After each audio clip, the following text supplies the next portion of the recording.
So good afternoon from the Philippines. I hope everyone is doing well.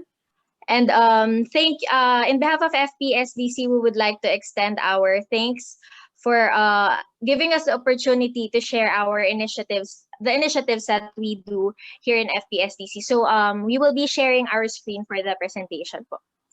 So may I request here.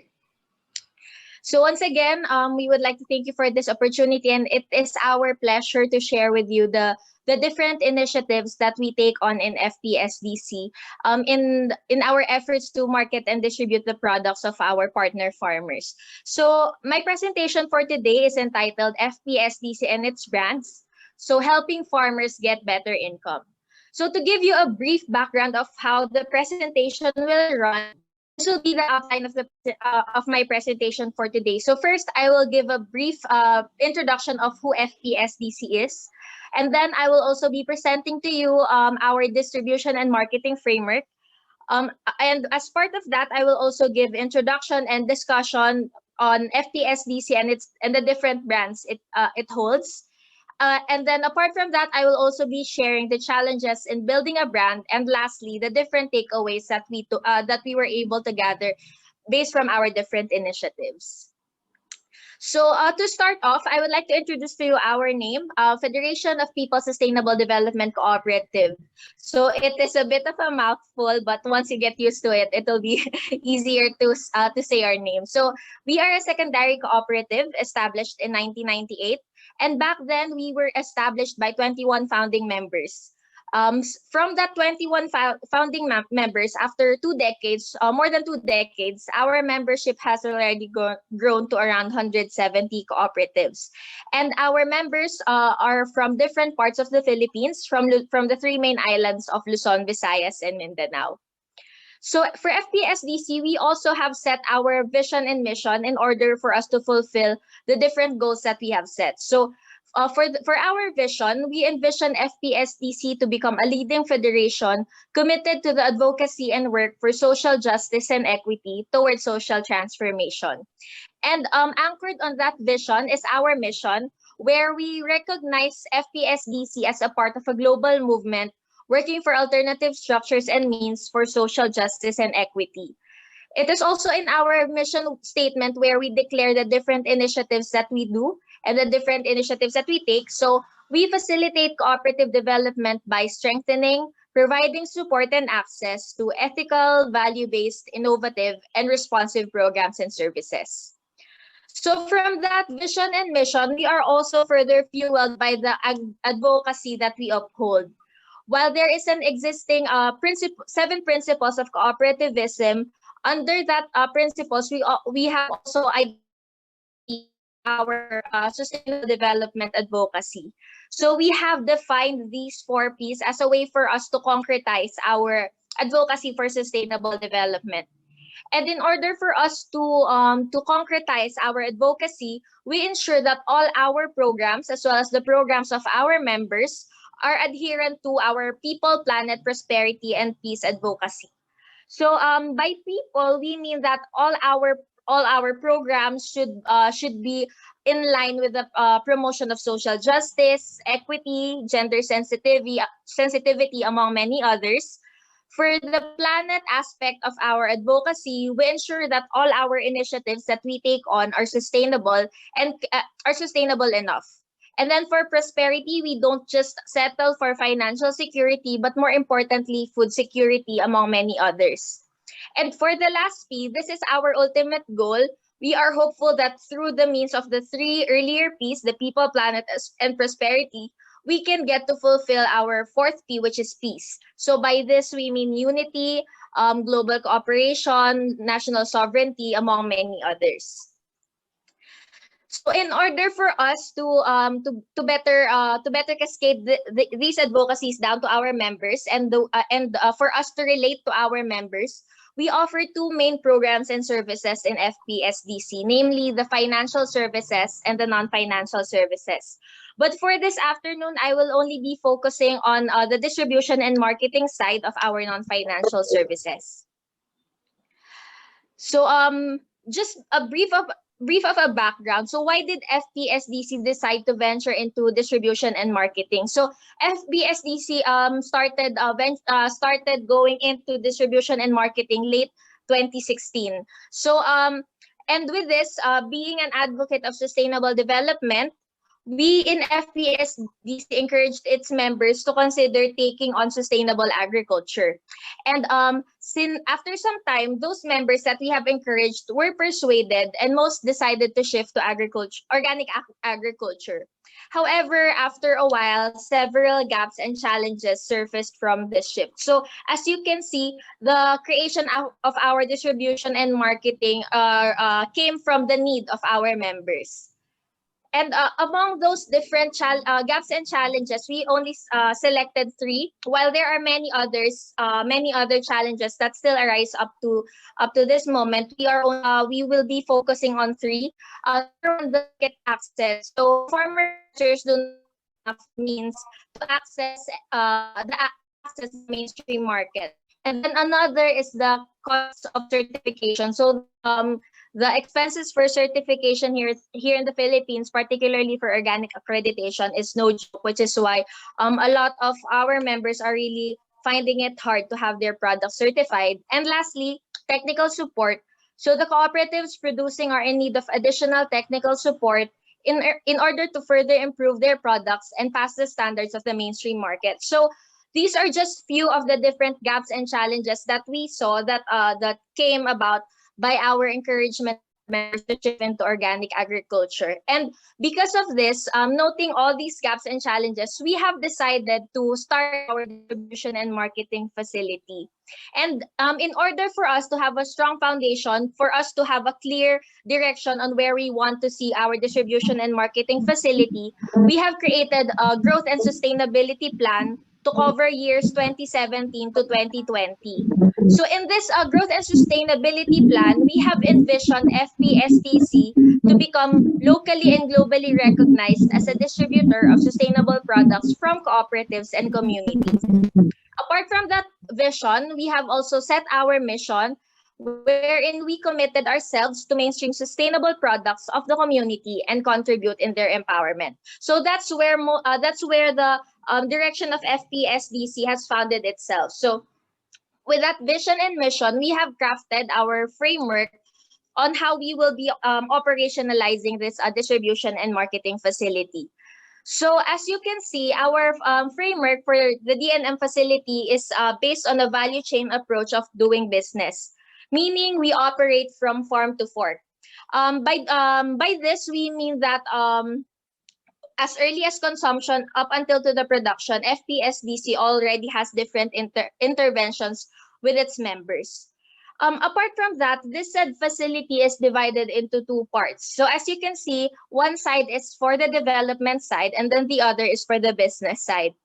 So for the development side, here is where most of FPSDC's interaction with members, cooperative members, and community takes place. So here in the development side, we consolidate the products of our members, which we purchase on COD basis. We also offer financing support for their production, demo farms, harvest capital, working capital, among many others. And then, apart from that, we also provide them development support. So may it be in the form of trainings, infrastructure support, quality development of their products, packaging improvement, etc. So those interested members who would like to have their products mainstream, we request them to send at least a kilo of a sample of their products so that we can assess if their products, the specifications of their products are in line with the requirement of the mainstream market. So with that, should it fall below the standards, we help them improve this quality so that they can be marketable and credible enough to be placed in the mainstream market. So that's for the development side. For the other side of the framework is the business side. So this is where most of FPSDC's work comes in. So here we process, market, and distribute the different products that we have consolidated and packaged from our members.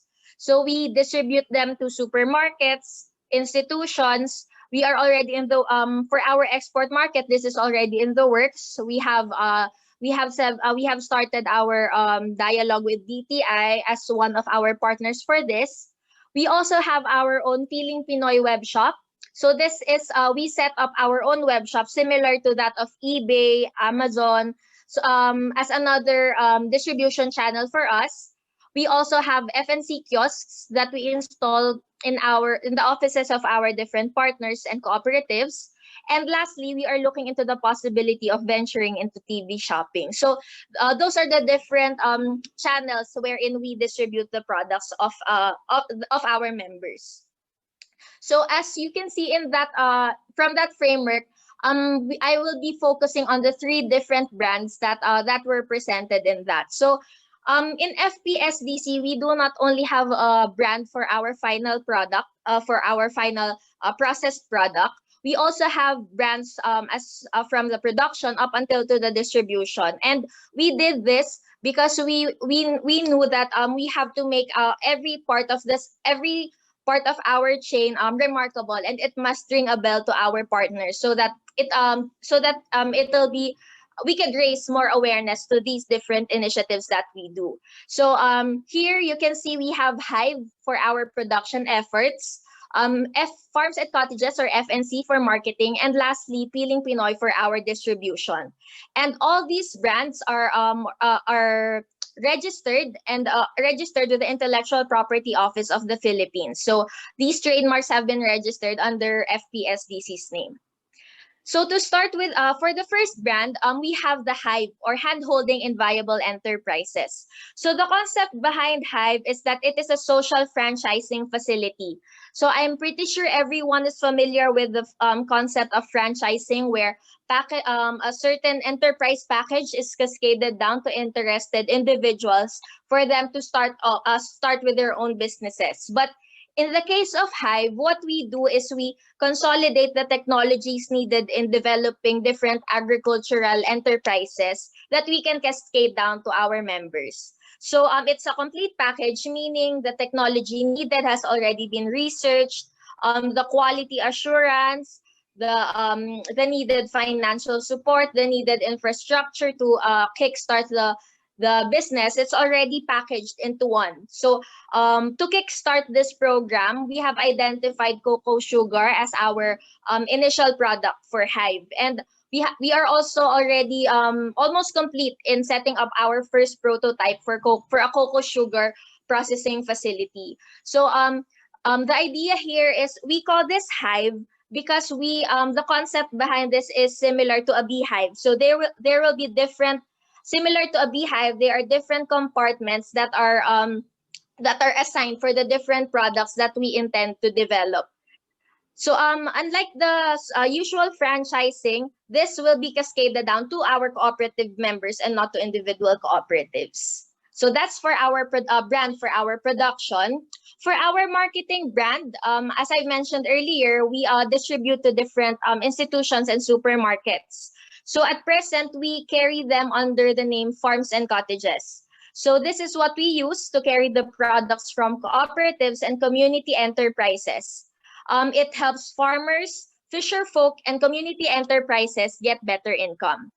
So the idea behind Farms and Cottages is that we want to make it known that the products of under this brand is from the farms of our partner farmers and the cottages or the communities that we are in partnership with. So in terms of Farms and Cottages, being a member of the International Cooperative Alliance, we are given the privilege to use the co-op marque in the packaging of our products. And then we are also Food and Development Authority certified and registered here in the Philippines. Our products are halal certified. Our organic rice is accredited by the Organic Certification Council of the Philippines. And lastly, it's proudly Filipino made. So at present, this is the current line of products under FNC. So as you can see, we have different variations of rice. So we have different colors of organic rice ranging from black black, red, pink, brown. We also have a combination of the red, brown, and black rice all together in the form of the multicolored rice. So for those having problems on deciding what type of rice they would like to consume. And then apart from that, since we are offering healthier substitute to our consumers, we also have substitute sweeteners from the regular sugar. So we have muscovado sugar. So this is the raw sugar from sugarcane, and another is cocoa sugar. So this is from the coconut sap. So another is the farms and cottages exotic jams and jellies. So these are preserved fruits and that are native here in the Philippines. So we have santol, bignay, guava. We also have hibiscus, among many others. So we source them from our indigenous people partners from Nueva Vizcaya, the northern part of the Philippines. And then we also have our cocoa jelly or nata de coco.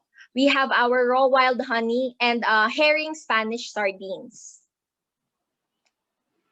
And then as one of our most recent developments in our product line, we have the so-called black garlic. So here in the Philippines, it is yet to be known, but I believe other countries are already using this in their different dish or even as food supplement. So black garlic, this is naturally processed, so there are no additional artificial preservatives added to this in order to turn it into black. So the process just amplifies different what do you call this different compounds in the garlic that enhances its capability to help hypertensive patients, high cholesterol. It helps lower down high cholesterol, among many others. So in the Philippines, we are present at around 1,000 supermarkets and institutions. So we distribute our products to institutions such as McDonald's, and some of these are well-known supermarkets here in the Philippines. So these are concentrated mostly in Metro Manila area, the country's capital, and other provinces. As I've mentioned before, we also have this kiosk that we use and encourage our members to avail of, so that they can place farms FNC products in their own respective offices. So this is our way for us to bring awareness to the product brand of the cooperatives. And then for our last brand for distribution, we have this Piling Pinoy. So Piling Pinoy is a cyber platform that enables the buying and selling of sustainable cooperative and community products in the mainstream market. So Piling Pinoy essentially is a play on the concept of fine choice. So here in the Philippines, when you say pili, it means choice, and when you say Pino, it means fine. So it really encapsulates the idea of fine choice, and other than that, it is a word play of the term Filipino. So that's for Piling Pinoy. And Piling Pinoy was established because, number one, we want to position the products from cooperatives and communities in the mainstream market. Number two, we want to help these cooperatives and communities keep up with the innovations in marketing brought by the fast-changing field. So as we all know, people find it more convenient now to place orders and acquire services through online means. And then lastly, we want to share stories and create more awareness for sustainable development and cooperativism. So you may say there are already existing commercial platforms available. Why not just tap those? So we have placed our products on those platforms. However, when you have your products on those, let's say here in the Philippines, Lazada is one of the most famous platforms. But if we placing our products there, somehow we get to lose the identity of the products because it's just one of the many different array of products. So unlike here in Piling Pinoy, having this exclusively for the cooperatives, apart from selling the produce, we also get to raise awareness on how competitive the products produced by the cooperatives are. And then for the services, of course, we offer sales. since there are no more geographical restrictions, we get to gather more sales. Two, infrastructure. Our partners need not to worry about payment options or delivery options because we have already settled with that.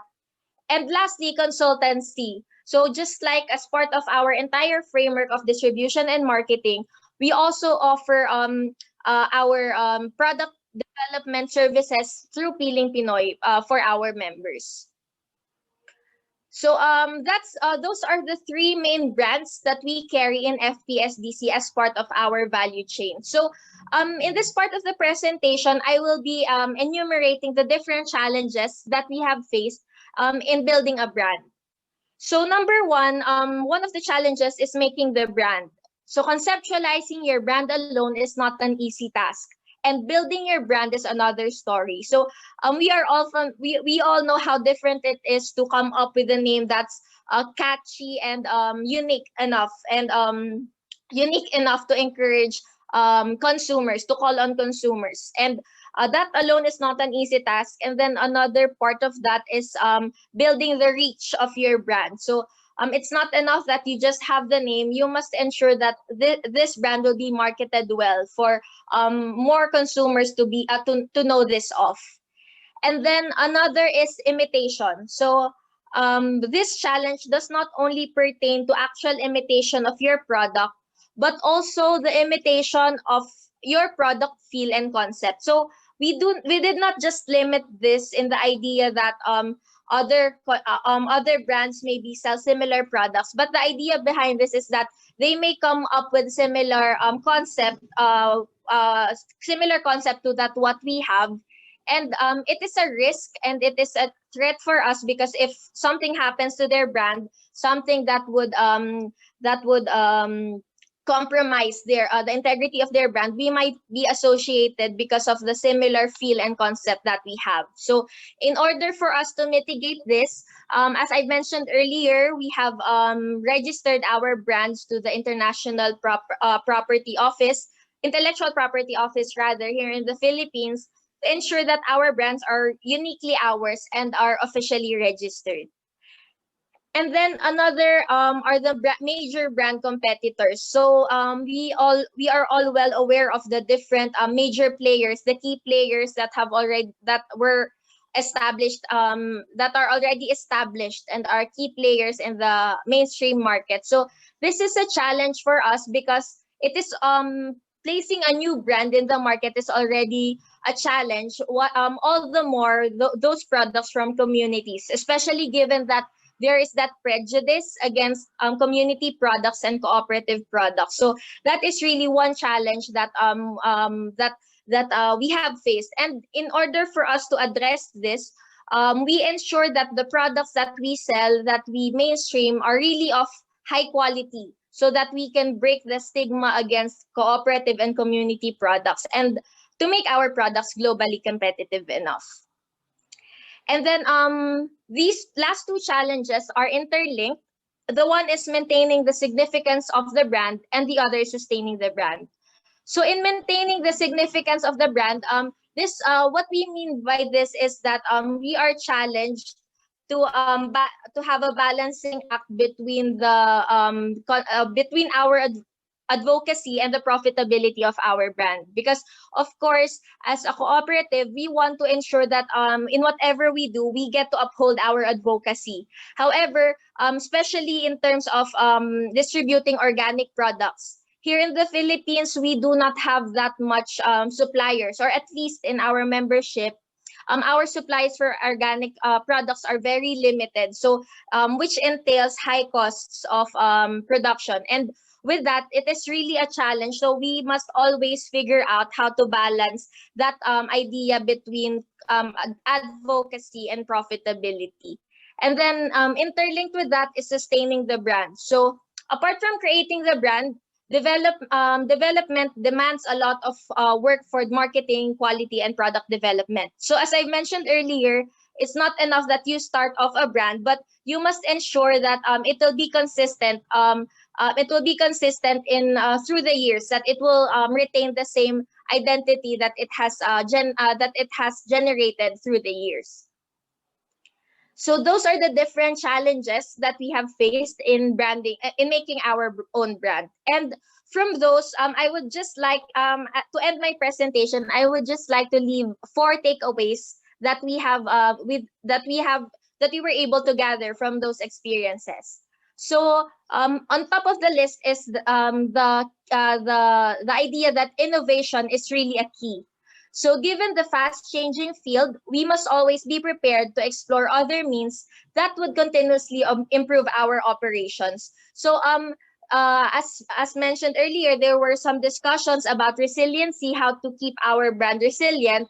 So, it is important that we are always ahead, that we get to future proof our operation so that we won't be obsolete. We won't be obsolete given by the numerous changes happening around us.